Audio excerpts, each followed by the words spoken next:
What a massive game we have in store this weekend at Villa Park. I cannot wait to watch it at all. I think all the European football this week is fed into my excitement for this fixture between Aston Villa and Newcastle United.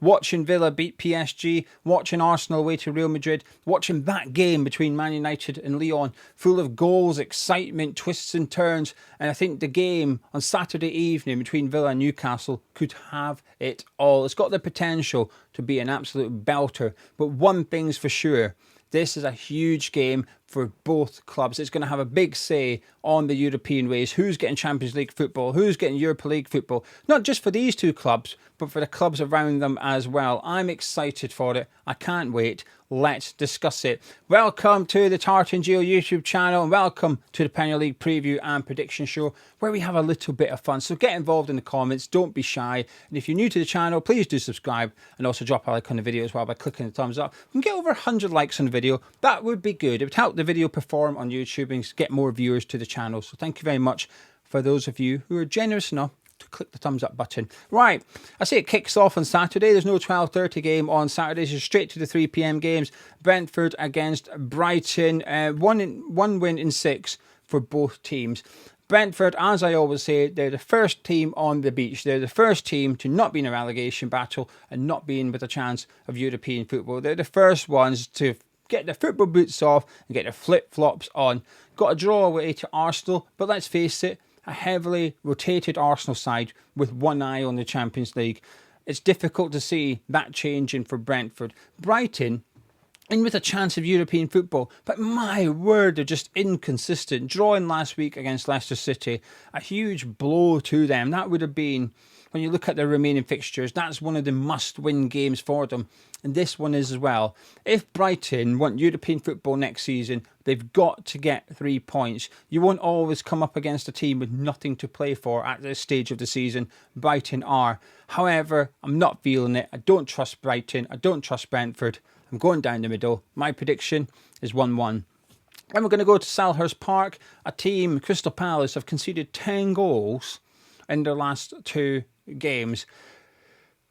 Now, I seen the hour against Manchester City, then I watched bits of the game against Newcastle, but it was a case of flick over and watch Real Madrid, Arsenal, and then at half-time flick back. So I got the first half hour, then I got the half-time of the game in Madrid, watching Newcastle just rip Crystal Palace apart. But Crystal Palace weren't without their opportunities. If Eze scores that penalty, you just never know. But for whatever reason, it's been a really bad week for Crystal Palace.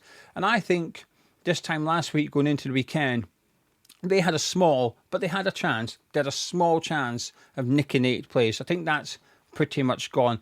Up against the Bournemouth side, 4 points in 2 games now. They weren't in great form, but they've got a draw against West Ham. Then they went and beat Fulham. Big game, big win, but it wasn't a big performance.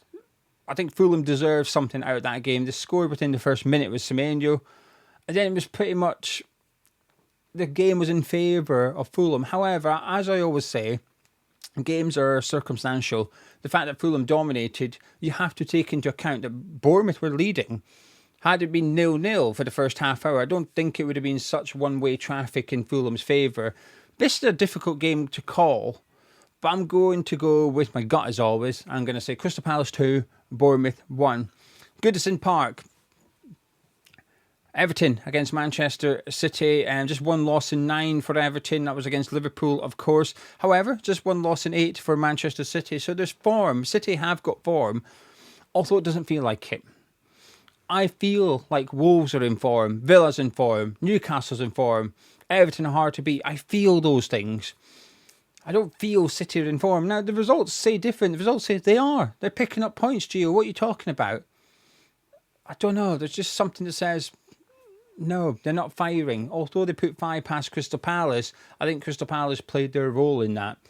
That high line that Palace had, that City took advantage of, I don't think you're going to get that against Everton. I think how City won, I don't think they'll be able to win like that against Everton this weekend. I think Everton might get something. Moyes away to the big boys, forget it. Moyes at home to the big boys, sometimes there's something there. Goodison Park is coming to an end. It's just special. It is just special. The crowd, the atmosphere, the players feed off it. And it's an environment in which You can't fake. You cannot create that. That is real. It's authentic. I think I'm going to go Everton 1, Manchester City 1. West Ham against already relegated Southampton. I'm going to go for a comfortable 2-0 win for my team. I'm hoping that's the case anyway. I'm a little bit nervous because Southampton are already relegated, and whilst they might not have anything to play for in that regards, they do though. Ruskin Lallana will be looking to make a name for themselves, and I just assume and hope for Southampton fans' sake there's a bit of determination there not to be relegated with the worst ever points tally from the Premier League. They're already the earliest ever team to be relegated in the Premier League.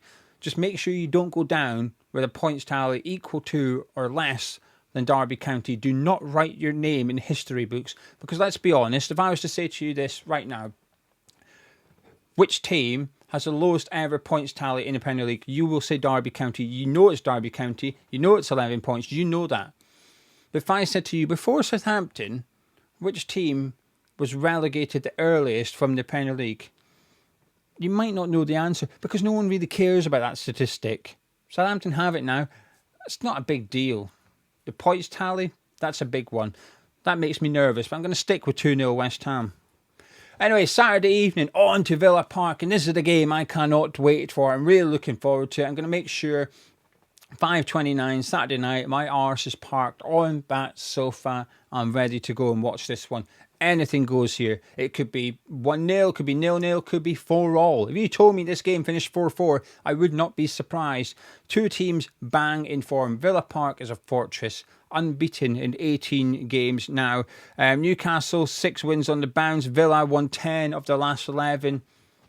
These two are confident. They're powering at the minute. That Villa second half performance against PSG was one of the best 45 minutes I've seen a team play in a long, long time. Villa deserved to score more in the second half. I don't know if they deserve to go to extra time. I think PSG were the better team for 3 halves of football out of the 4. But that half Villa turned up. They were fantastic. Make no mistake about it, this Villa team will be determined to get back into the Champions League. This Newcastle team will be determined to stay in the Champions League spots. I can see both teams finishing in Champions League spots. This one, I'm going to go 2-all. I cannot call it, and I hope I'm right. I hope we get goals, and I hope we get entertainment. I think we will. I don't think either defence is trustworthy enough to keep a clean sheet. Both attacks are scoring goals. Both defences are conceding goals. Goals, we're going to get a thriller at Villa. We're getting that on Saturday. 2-all is my prediction. On to Sunday afternoon, Fulham take on Chelsea. And this Chelsea, I'm telling you now, I just do not trust Chelsea. They got beat last night in the Conference League. I am willing to dismiss that. All right, they're 3-0 up on aggregate. Conference League, fine. Rotate the team, dismiss it. But I had a little look today, and their wins in 2025 in the league, obviously, they're only against sides in the bottom 6 of the Premier League. So Wolves, West Ham, and then the relegated club Spurs. So the teams in the bottom 6 Premier League, that's who Chelsea are beating. Anyone outside of there, like Brentford, they failed to beat. Fulham are not good enough at the minute. They're inconsistent, they're patchy. They've got a real opportunity to make this a big season for them. I don't want to say they're chucking it away, but they're not very impressive. Their only win recently has come against Liverpool, of all teams. I think they win this one. I'm going to go 2-1 Fulham. I think Fulham win this, and this is what's going to chuck a grenade in the race for the Europa League. Because there's a race for the Champions League, then there's a race for Europa League, and then there's obviously a race for 8th, and hoping that Crystal Palace don't win the FA Cup. And I think this result is the one that just blows that little part of the league up, and I hope it does. Ipswich against Arsenal. Ipswich have scored 7 goals in the last 4 games. That's good. But they've only picked up 4 points. Not good. It's not good enough, really. I thought they were going to get the win against Chelsea last week. 2-0 up. You've got to be winning those games. You've got to be seeing them out. Ultimately, they didn't. Huge victory. Well, they won on the night as well. I keep thinking it was a draw because of that last minute goal.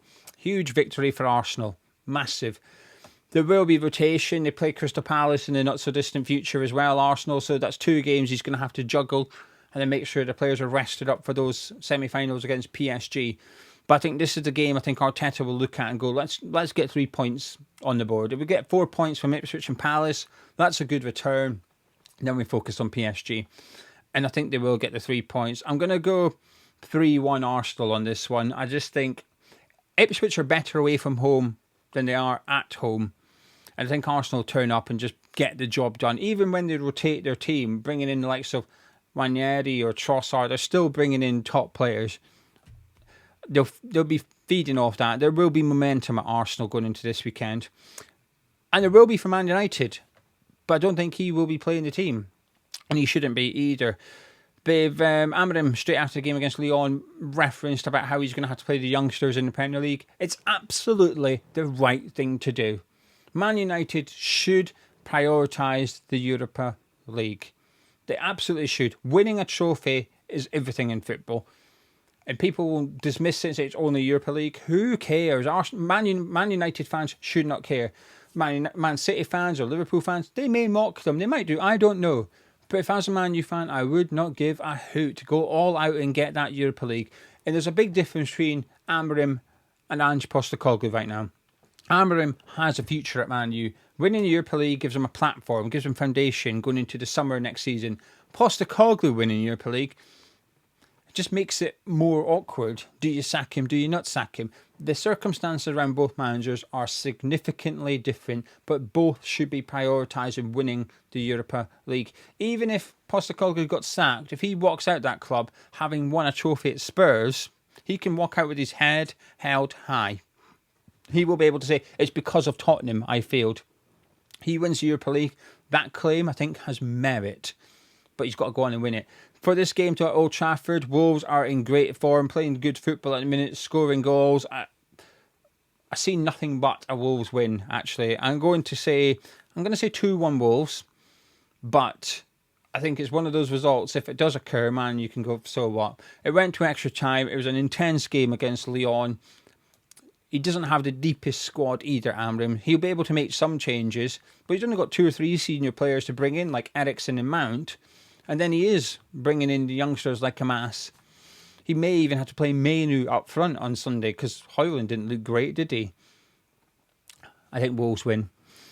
Leicester against Liverpool. This is possibly the most professional job game you'll ever see in your life. Leicester obviously got a point against Brighton last week. And funnily enough, the last time Leicester got a point at home was in December against Brighton. I think Liverpool will turn up and get the job done. Yes, there was an improvement from Leicester City. Yes, their players looked freer, if that's a fair word to use to describe them. But there's a difference between playing an inconsistent Brighton and a Liverpool side trying to chase down the Premier League title. They were not good against West Ham last week. They still won because we scored an equaliser and they went, guess we're going to have to try and get a winner now. And they did. And I think they're going to have that attitude. They've had a good rest as well. Liverpool played a lot of games recently. They've had a week off. I think unfortunately for Leicester, I think you might find a rejuvenated and motivated Liverpool, especially with the news of Van Dijk signing his contract. I'm going to go 2-0 to the Reds. Monday night, Spurs against Forest. If ever a game screams 1-0 Forest, it's this one. Saying that, I thought about last week when they were playing Everton. Scoreline, right? Just the wrong team, which is quite significant, really. But Spurs, big win against Frankfurt. Coming up against a Forest team who they need to get wins. They need to. I wouldn't say they're at risk of dropping out of the Champions League, but it's possible, and it's very possible. It's possible this weekend that Newcastle win, Manchester City win and Nottingham Forest lose. They could be going into this game against Spurs knowing that City and Newcastle have won and that they're breathing down their necks. Down the table you go. They need to make sure they're picking up points, plural, Nottingham Forest, and I think they will on Monday night. If finished 1-0 Nottingham Forest at the City ground in the reverse fixture, I see no reason to go away from that and start predicting Tottenham are suddenly going to turn things round. They may turn up in the Europa League, but they haven't been turning up in the Premier League. I struggle to see any reason why that's going to start happening on Monday night. All the players will be looking at Europa League. Ange Postecoglou will be looking at Europa League. Nottingham Forest, they'll be looking at Monday night. I think they're going to get the 3 points, 1-0 Nottingham Forest. Anyway, that's my predictions. Just a bit of fun, but I want to know your predictions. So in the comment section below, please do get involved. There's a list of all the fixtures in the description. Copy and paste it. If it's easier, if there's only a few games you fancy talking about, be my guest. Get involved. I'll be back later on to see what you're all saying and have a little chin wag with you. But before you disappear, please be kind. Drop a like on the video. Subscribe if you're new to Tartan Geo. And I'll catch up with you on Monday morning to discuss all the action from the weekend. And hopefully and probably we're going to get that thriller at Villa.